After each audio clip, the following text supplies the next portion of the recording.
there's two things. You take notes from archives and you say, I'm going to the original score. But in my time, and that was in late 70s, in Russia we didn't dance anymore like that. So it was not accepted. And the person who, there were many people who were responsible, but one of them was Gerald, who unfortunately passed away a few days ago. So what he did with Sleeping Beauty, instead of 4 and 5 actually acts, he made shorter. He took pantomimes and made pantomimes more that audience don't sleep in the audience. So it's all danceable pantomimes. You don't have to stand 2 feet and say, you sing, I don't like something. And I sort of grew up, and that the same is fun, like he made it shorter, the same with Raymond. So in a way that I grew up and Grigorovic era. So when I now see, for example, classical ballet getting from archives on stage, it seems tiny bit strange to me, because evolution already was done, and then in different side of the coin, so to speak. I don't want for people to think that classical ballet is really stays in the closets and we bring to see. We have to go with time, and I will say. And my next question, who would like to answer, what would you suggest for coaches and directors now, how to approach classical dance and contemporary dance? What is suggestion? Because you're all directors, choreographers, educators. What would you suggest to guys? Because between us, we discuss global things, very nice, and we are paying. But looking around, we talk, judges, we talk, and then we see dancers dancing on stage, and you almost want to say, where did it come from? And why are they doing what they're doing? What's your suggestion? Valentina, I think you should answer that question first, actually, because I think you started training when you were quite young. You've gone through a system in which coaching is at the heart of it, right? I personally was not trained in that way, where I had someone coaching me until I was in a professional company. But it sounds like along the way you've had teachers who guided you, and then sort of the next teacher took it a step further. So I think you're well suited and well versed to talk about this first, and then maybe we can add our own personal experiences. Well, thank you.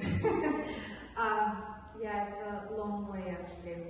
Yeah, fortunately I had very good teachers in class and personal coaches, and my coaches were stars at the time. So you go from one to another, you don't choose them. It's not like students here asking for a private class with someone. It's the teachers choose you with whom they want to work. So that's already understanding that and respect. And you feel fortunate that to work with some coach. And again, I'm saying it's up to the coach. In my personal situation, when I was in Bolshoi, I followed what was asked of me. And again, I was discovering with my coaches what I had inside of me, which I already mentioned before, that sometimes I didn't know I had.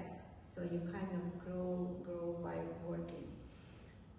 In classical dance here, I don't know how many people or teachers can do that, honestly speaking. It's a long process, you have to have a history. For example, if you represent Arpino and Joffrey, you worked with them, you know what it is, and so on. Alvin, you work with so many people, and you also work with so many people. When I came to the West, I worked a little bit with Balanchine, Robbins, Glenn Tatley, people who represented DUFFY, and Bijar and so on and so on, and Alvin and Ailey. And my first impression was almost resentment, because deep down inside, I did not agree to do this movement, because I came from Romeo and Juliet Lavrovsky, not Krenner. First, Romeo and Juliet was created by Leonid Lavrovsky with Prokofiev, and I danced this role. So then I started to dance Krenner role very well taught by Rick Anderson, and it was strange for me. But when you make this process in your head that okay, that's a different version, and I have to accept, because after all I came here to learn. And when you accept this, that's when the progress is starting to be.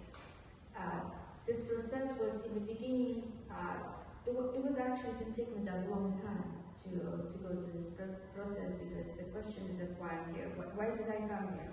Because I would like to see this in dance. I have to accept what I'm taught, and then you have to lie to yourself. So I had great experience working with great teachers and coaches in Russia, so I could easily kind of coach myself. I would say in New York City Ballet, Valentina, as difficult as it was, I'm so grateful that I learned this style, because it did speed up my footwork and musicalities in a different way.